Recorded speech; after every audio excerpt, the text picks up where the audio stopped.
પંજાબી ફૂડની વાત આવે તો દાલ ફ્રાય તો યાદ આવે જ. જીરા રાઈસ સાથે દાલ ફ્રાય ખાધા પછી જ પંજાબી ભોજન પૂરું થયું કહેવાય. ઘરે દાલ ફ્રાય બનાવવી હોય તો આપણને એમ લાગે કે ઘણી મહેનત અને ઝંઝટવાળું કામ છે.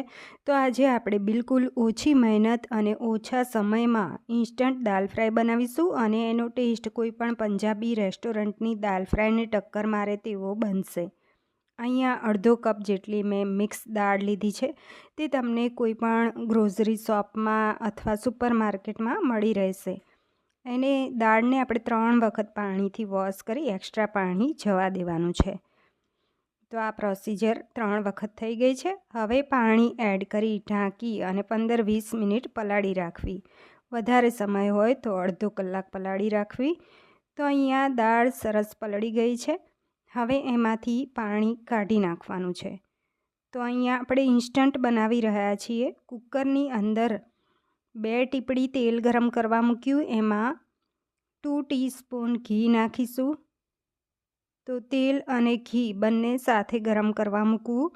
હવે તેની અંદર 1 ટીસ્પૂન રાઈ, 1 ટીસ્પૂન આખું જીરું, 2 ચપટી હિંગ નાખીશું. અહીંયા 1 તમાલપત્ર, 1 સૂકું લાલ મરચું, 2 લવિંગ અને 2 ટુકડા તજના લીધા છે, એ એડ કરી લેવાના છે. તો રાઈ જીરું ક્રેકલ થાય પછી આપણે સૂકા મસાલા નાખ્યા અને હવે 1 નંગ બારીક કટ કરેલી ડુંગળી એડ કરી અને સાંતળી લેવાની છે ધીમા તાપે. તો અહીંયા ધીમા તાપે સંતળાઈ જાય પછી તેની અંદર મીઠા લીમડાના પાન, 1 લીલું મરચું સમારેલું પણ એડ કરી લઈશું. તો એ તીખું લેવાનું છે,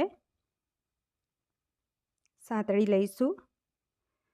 હવે તેની અંદર 1 ટેબલ સ્પૂન આદું અને લસણની પેસ્ટ એડ કરી સાંતળી લેવાની છે. તો એની કચાશ દૂર થઈ ગઈ અને સંતળાઈ ગયું. હવે તેની અંદર આગળની પ્રોસિજર કરી લઈએ અને આ બધું જ ધીમા તાપે સાંતળવાનું રહેશે.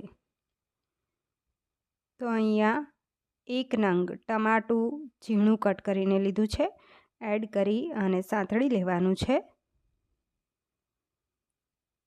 તો અહીંયા ટમાટું સાંતળ્યા પછી એની અંદર મસાલા કરી લઈએ. તો લાલ મરચું પાવડર 1/2 ટીસ્પૂન, હળદર 1/2 ટીસ્પૂન, અહીંયા ધાણા જીરું પાવડર એડ કરીએ 1/2 ટીસ્પૂન, મીઠું સ્વાદ મુજબ નાખવાનું છે, મેં 1/2 ટીસ્પૂન નાખ્યું છે. સાંતળી લેવાનું છે. હવે તેની અંદર ગરમ મસાલો નાખીશું 1 ટીસ્પૂન. સાંતળી અને પછી એની અંદર દાળ ઉમેરી લઈશું. તો અહીંયા દાળમાંથી આપણે પાણી કાઢી નાખ્યું છે અને દાળ ઉમેરી લીધી છે. હવે તેની અંદર પાણી એડ કરી લેવાનું છે. તો અહીંયા ટોટલ 1.5 ગ્લાસ જેટલું પાણી નાખી દેવાનું છે. તો અહીંયા ટોટલ 1.5 ગ્લાસ પાણી નાખ્યું. હવે ઢાંકણ બંધ કરી મીડિયમ ફ્લેમે આપણે 5 વિસલ પાડી લઈએ. તો અહીંયા 5 વિસલ પડી જાય પછી ગેસની ફ્લેમ બંધ કરી અને કુકરમાંથી એની જાતે જ પ્રેશર ઓછું થયું એટલે આપણે ખોલીને ચેક કરીએ. તો દાળ સરસ ચડી ગઈ છે. ઉપરથી લીલા ધાણા નાખી દઈએ અને ગેસ ઓન કરી 1 મિનિટ થવા દઈએ. તો મિક્સ કરી લેવાની છે. ધાણા નાખ્યા પછી એની ફ્લેવર આવી જાય અને તમારે આ સમયે કસૂરી મેથી નાખવી હોય તો નાખી શકાય છે.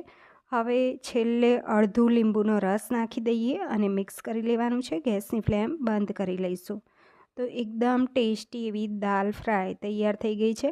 ગેસ્ટ આવ્યા હોય તો પણ તમે આ દાલ ફ્રાય ફટાફટ કુકરમાં બનાવી શકો છો. જીરા રાઈસ દાલ ફ્રાય ખૂબ જ સરસ લાગે છે. ઉપરથી લીલા ધાણાથી ગાર્નિશ કરીશું. સો ફ્રેન્ડ્સ, રેસીપી ગમી હોય તો વિડીયોને લાઇક કરજો અને મારી ચેનલને સબસ્ક્રાઈબ કરજો. દોસ્તોમાં જરૂર શેર કરતા રહેજો